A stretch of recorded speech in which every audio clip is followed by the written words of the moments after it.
Can you give us any more updates since then? Kaninang umaga pa po yun. So far, wala na nadagdag dun sa mga close contacts na na-identify natin during our series of contact tracing efforts, no? Dahil dun sa nakuha natin mga information dun sa Mpox case natin na nagpunta dito sa Quezon City. Kamusta naman po yung mga naka-quarantine, no? Naka-flash nga sa ating screen kanina lang, no? 21-day quarantine, that's 28 people. There's 9 people na nagsa-self-quarantine po.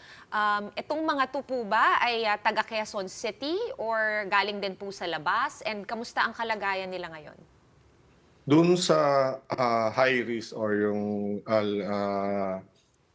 people na meron talagang possible physical contact dun sa case natin is around 28.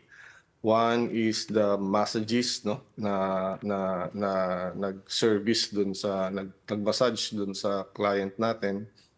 And then of course, may physical contact yun. So hindi siya taga Quezon City, so other neighboring city siya. And then dun sa mga clients na na-encounter ng pasyente dun sa spa, that's around 27. Mga 4 dun ay yung mga taga Quezon City lang. So the rest are all over Metro Manila, no? And neighboring provinces. So as of monitoring kanina, wala pa naman sa kanilang exhibit ng any type of symptoms related to Mpox. Dr. Cruz, yung 33-year-old patient, ano na po ang latest sa kanya? Has he recovered? And ano po ba talaga ang treatment for Mpox? Are we equipped with the right testing, the proper medicine right now? Because it's the latest strain nitong Mpox. You have to understand na wala sa amin jurisdiction yung patient, no? Kasi after reporting ng doctor dun sa clinic where he went for a derma consultation, na-transfer na agad siya sa RITM. So DOH took charge of the management and investigation. So as far as the feedback that na nabigay sa akin ay okay naman yung pasyente. And of course, syempre malungkot yung pasyente dahil na-diagnose siya with Mpox. No? So they're continuing talking to the patient para makapag contact trace pa tayo ng maigi. Kasi ang naging sa amin lang ay yung mga contacts dito sa Quezon City, but there are other activities kasi na outside Quezon City na possible na merong close contact.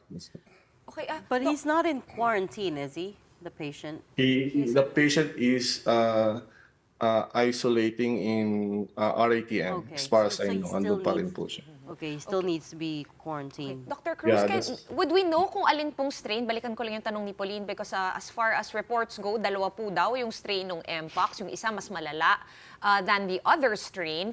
Having said that, which strain and what po yung, kumbaga yung payo ninyo or yung abiso ninyo dun sa mga na-expose sa virus? Kasi ang virus wala talagang gamot, diba? Pampatibayin lang natin yung sarili nating immune system. Ito yung mga natutunan natin noong COVID. Ano po yung binibigay ninyong abiso para po sa benefit na rin po ng lahat? So far, wala pang nabibigay sa akin officially on what result ng sequencing ng strain ng Mpox na ito. So wala pang official nabibigay sa inform sa amin. So sana wag yung serious clade, no, yung clade 1, no? So medyo yun ang kinakatakot natin, ano. And then yes, tama po kayo, this is a self-limiting disease, no. Usually it will take 4 weeks, no, bago ma-resolve yung mga rashes niya at the lesion niya. And then yun, ang treatment lang ay mostly palliative treatment, yung kung ano lang yung nararamdaman ng pasyente. Kung may lagnat, bibigyan ng paracetamol, no. And there are ointments that can relieve yung mga pain kasi medyo masakit yung lesion na ito, no. Okay, Actually, DOH Secretary Ted Herbosa already came out publicly to say that it's clade 2, the strain, the Mpox strain of this first Filipino patient. It's the milder Correct. appeal, no? Correct, which is the milder strain. However, and we were supposed to run that story. However, he said that he was misquoted now, even though a number of local news outlets have already carried it. Nevertheless, it seems to be the case. Clade 2, clade 1 is the one that's prevalent in Africa. But in any case, as far as QC is concerned, are you guys looking to impose any new measures? For instance, mask wearing again? That's what the well- mayor said earlier today. We just want to know kung ano ba yung specific na pinayo ninyo rin, being kayo po yung epidemiologist ng Quezon City, to the mayor. Yung kailangan maintindihan natin kung paano na transmit yung Mpox, no? A close physical contact, no? Ay yung intense physical contact ang kailangan before ma-transmit ito, no? Or close a face-to-face na relationship para ma-transmit yung virus, no? Hindi, it's not the same as COVID, no?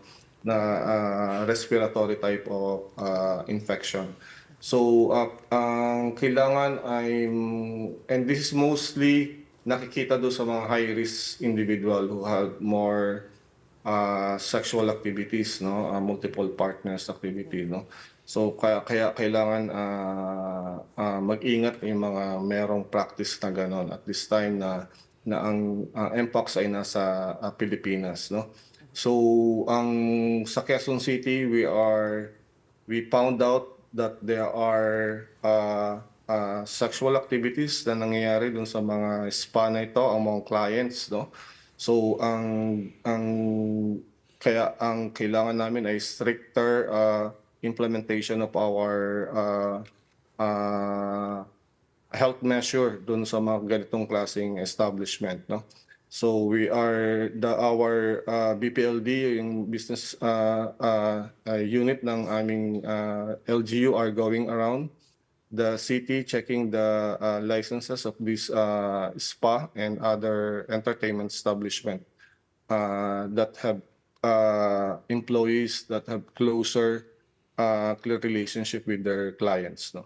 Okay, last clarification, Doc, yung when you say that this is transferred via close or intimate physical contact, does it mean technically when you come into contact with yung mga bulutong po sa balat, yung po ba yung nakakahawa as opposed to yung Yes. aerosols Oo. natin? And prolonged contact, no. So yun yung isang namin, just like in a sexual activity, no. Yun ang pwedeng really guaranteed na mahahawak ka po. Aside from Mpox, Doc, any other viruses or diseases that you guys are closely monitoring in Quezon City? I know dengue was a problem as well recently. Yes, no, because of the recent typhoons and rainy seasons. Usually these seasons are dengue are increasing, no. So last week and this week we have a 10% increase of dengue cases, but we're closely monitoring it, and also lepto is already, I think we have seen the worst of leptospirosis in Quezon City, and we're monitoring dengue more, and we're preparing for any eventuality for Mpox. All right, thank you so much for joining us tonight and teaching us a little bit more about the Mpox virus. Dr. Rolando Cruz, Quezon City Epidemiology and Surveillance Unit Head.